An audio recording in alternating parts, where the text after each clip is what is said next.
যদি 2 into 2 to the power x plus 1 equal 128 হয়, তবে এক্স সমান হোয়াট? তাহলে এখানে যে দেওয়া আছে মানটা সেটি একটু দেখার চেষ্টা করি।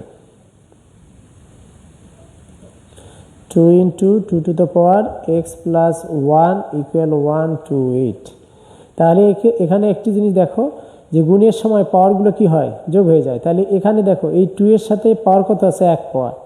তাহলে 1 প্লাস এই দেখো এক্স প্লাস 1, অর্থাৎ 1 প্লাস এক্স প্লাস 1 ইকুয়াল 128। এখানে যদি 2 এর ঘাত হিসেবে আমরা একে প্রকাশ করার চেষ্টা করি, তাহলে দেখো 2 এর 2 ঘাত 4, 3 ঘাত 8, 4 ঘাত 16, তারপরে তোমার 5 ঘাত 32, 6 ঘাত 64, 7 ঘাত 128।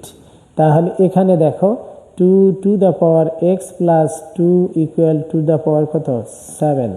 তাহলে বা এক্স প্লাস 2 ইকুয়াল 7 বা এক্স ইকুয়াল 7 মাইনাস 2 ইকুয়াল 5। তাহলে অ্যান্সারটা কত হবে?